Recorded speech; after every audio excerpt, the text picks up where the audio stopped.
Hey everyone, I'm going to be explaining how to do a cross-sectional method of excavation. Hey everyone, I'm going to be doing a video right now on how to do the cross-sectional method of estimation for excavations. This can be easily misunderstood, and I hope that this clarifies a little bit of it for you. I've got some things drawn up on the board already and I'll explain them. But first we need to understand how an excavation works, right? Going back to the basics. So this is a plan view of an excavation. It's like we're in a drone or a helicopter looking down at it. But this right here marks our section view. When we dig a hole, and we're going to start building down here, right? I could draw a little guy that's standing down here, and these guys are he's going to be making some concrete pours and whatever down there.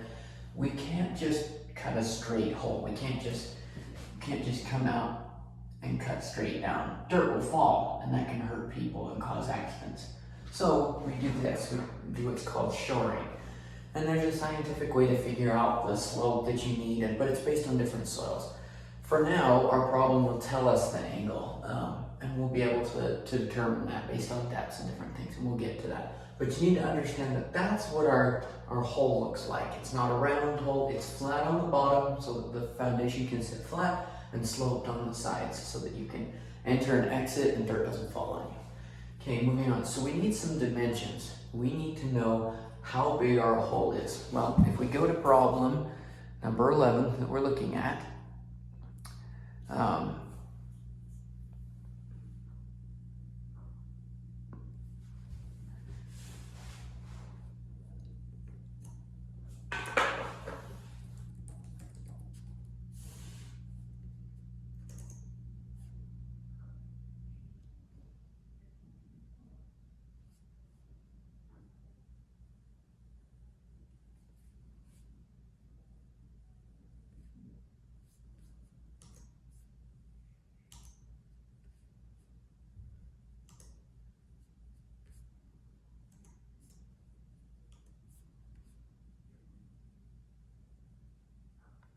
cut. It says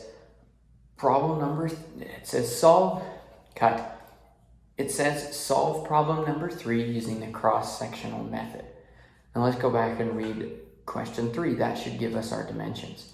It says using the geometric method, determine the amount of excavation required for a 24-foot by 50-foot basement, right? 24 feet by 50-foot basement, okay? The measurements are from the outsides of the foundation walls. The depth of the excavation is 7 feet.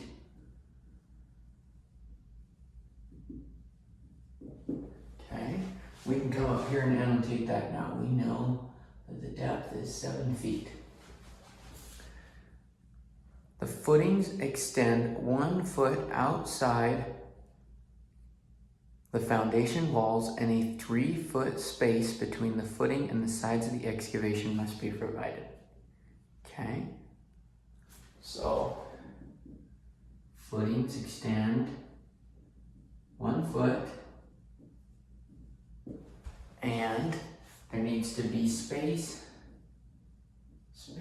of 3 feet. So that is the distance from the outside of our footing to here, to the start of the dirt. I mean, that gives you 3 feet, gives you space for guys with something in his hands to walk in case once there's walls and foundations down there. The last piece of information that we need is the soil is excavated at a 1/1 slope. What does that mean? That means right here, and this is a bad representation. This is more like a 1/1 slope. That means for every 1 foot this way, it goes up 1 foot this way. So it's called the unit slope. You learned that from geometry. But we will use that slope to help us determine some dimensions. So let's look at our hole, right? We're gonna have a foundation sitting right inside here. What is the size of the hole? Well, we know that it's gonna be 24 feet of foundation right there and 50 feet of foundation up here. And then it's going to extend 1 foot this way and 1 foot this way, because that's our footings. So that's 24 plus 2, 1 on each side, plus 3 feet of spacing. So we need 3 feet on this side and 3 feet on this side. So 6 feet, which equals 32 feet, right? Okay. Next, we need to figure out the long, sorry, I did that totally wrong. Okay. Cut.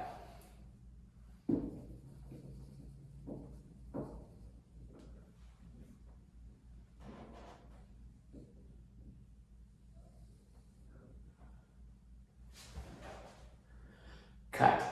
Okay, so let's figure out the dimensions of the bottom of our hole. First, if we look, we're going to have some foundation walls, right? It's going to be 24 feet right here, and it's going to be 50 feet along this guy, right?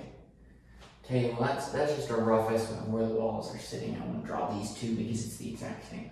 Well, our footing, we know that our footing extends out 1 foot based on what it says down here. So it's 1 foot, excuse me, right there. And then we have a 3 foot space. That's kind of small, I'm sorry. That's a 3 foot space between the bottom of the footing and the start of the slope. So we need 24 feet plus the 1 foot of distance right here and the 3 feet of distance right here. So 4 feet. We also have 4 foot on the bottom. So it's 24 feet plus 4 feet extra on top plus 4 feet extra on bottom equals 32 feet. So I'm going to erase this here so that we have a little bit more space. And I'll use a different color. How about purple? So this distance right here is 32 feet. We've determined that. Okay, moving back. Now let's do this side. We know that I erased the wrong stuff. I'm sorry. So if we look right here, this should be 1 foot and this should be 3 feet, right? So we have 50 feet here, and then we also have 4 feet on each side. It's the same principle. So that's easy. That's just 58 feet. Let me double check I did all that math right before I lead you astray.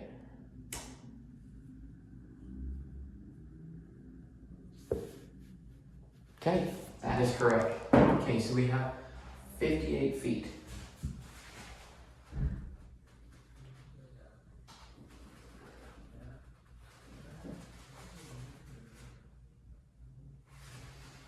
So that means this length right here, goes all the way up to there.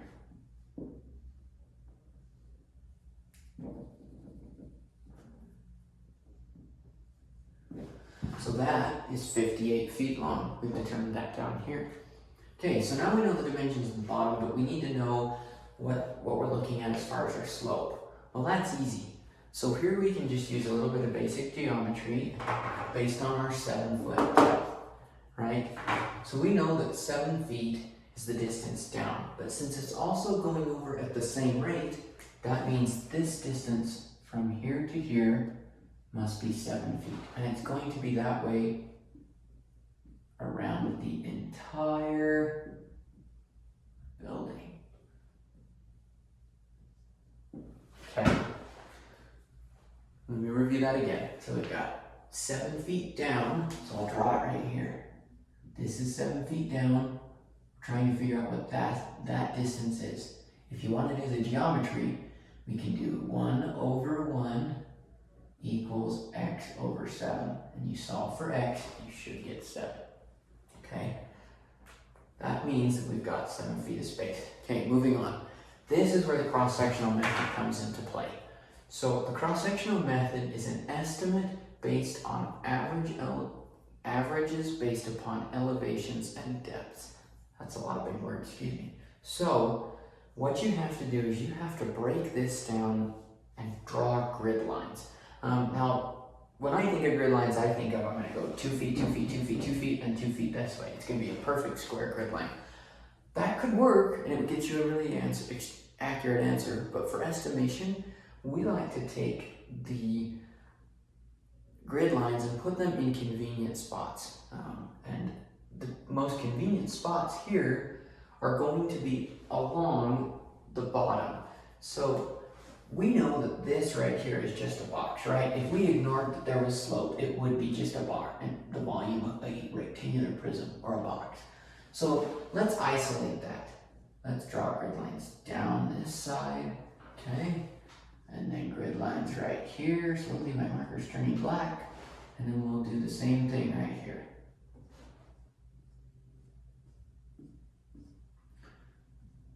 Okay.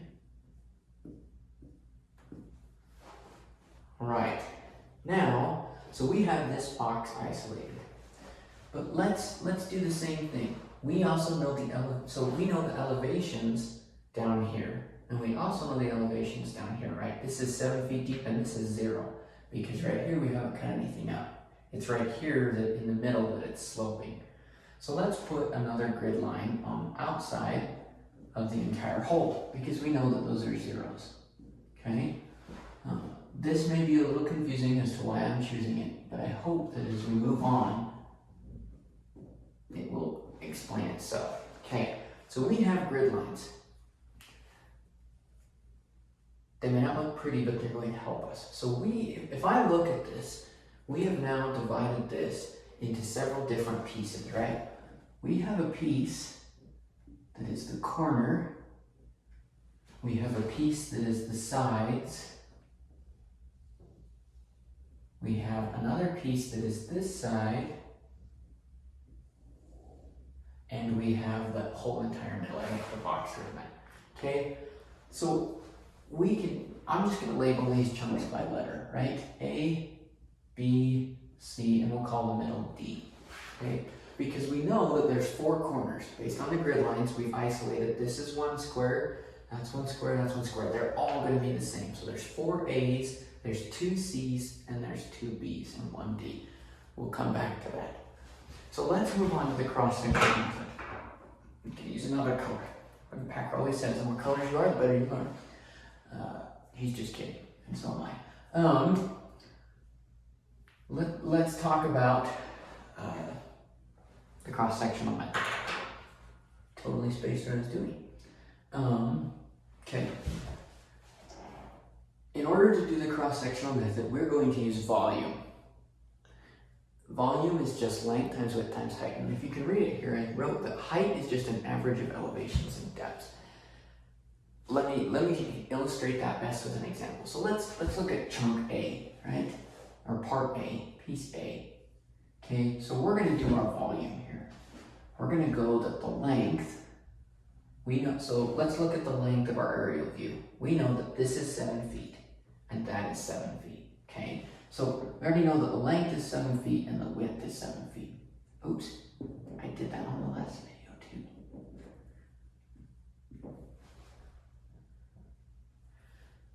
So then we have the height.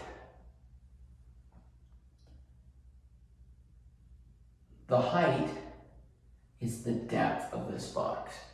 But since it's a slope, right? We have this slope and it's a corner, it's messy.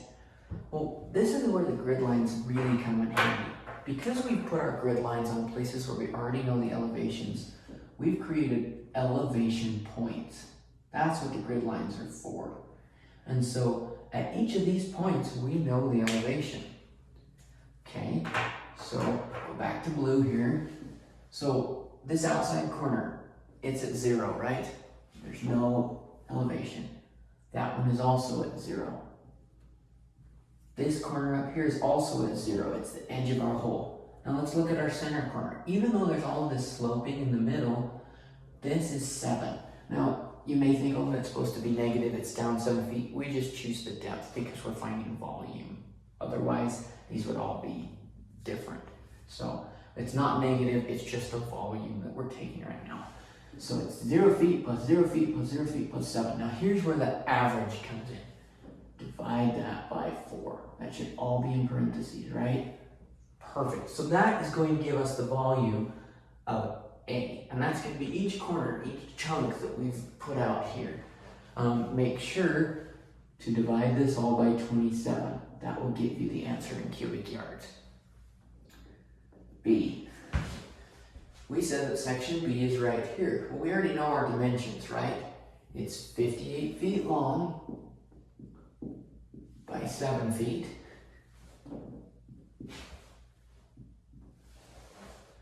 Now here's where we do our points, right? Look at our grid line. Our grid line came down right here, and down right there, and right there, and right there. So 2 of these are at 0. These are on the outside of our hole. 0 feet plus 0 feet, right? That should be better. Okay, well, what are these 2 inside ones? They're at the bottom of the hole. 7 feet plus 7 feet. That should all be divided by 4. And then divide by 27. That will give you cubic yards. Okay, let's look at section or chunk C, however you want to call it. Okay, this one is the same principle. 32 feet long. It's just 7 feet. And then we have our points. Now, you're going to notice something. I've already used that point, so we know what it is. It's the same idea. There's 2 at 0, because we haven't done anything outside of our hole, and 2 of them at the bottom. So same idea as the last one. 0 feet plus 0 feet plus 7 feet plus 7 feet. All over 4 in order to get the average depth. Ooh, cross through that. Over 27. Okay? Last one, chunk D, that's the easiest. This is just a cubic volume. Why? Because we already have our points. We've done that point, we've done that point, we've done that point, and that point. Well, what are they? 7, 7, 7, 7. And we can do this based on the average method, but we could also just do the volume since we directly know it. We're doing the cross-sectional method. Let's do it the cross-sectional method way. Okay? Length, 58 feet by 32 feet, right? That's the length and width of the square area. How deep is it here? 7 feet. How deep is it there? 7 feet. How deep is it there? 7 feet. How deep is it there? 7 feet. All over 4, that's in the parenthesis. Over 27 will give you cubic yards. Okay, that's how you calculate the volume of each chunk. I'm going to erase some stuff here. I hope you've got this already down.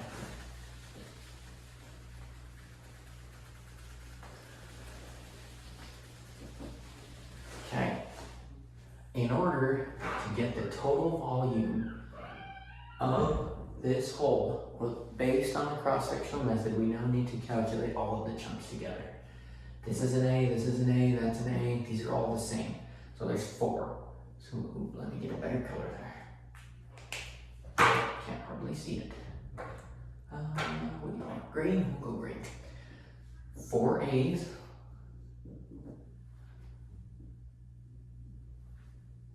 Plus, we have how many B's? This side and that side. 2 B's. We have 2 C's, one right here, one right here. And how many D's do we have? Just that one in the middle.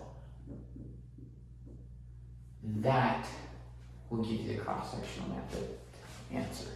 Now you know that this is correct based on if you're within 5 to 7 cubic yards of what you estimated the first time, right? This is not going to be the same answer you got for number 3.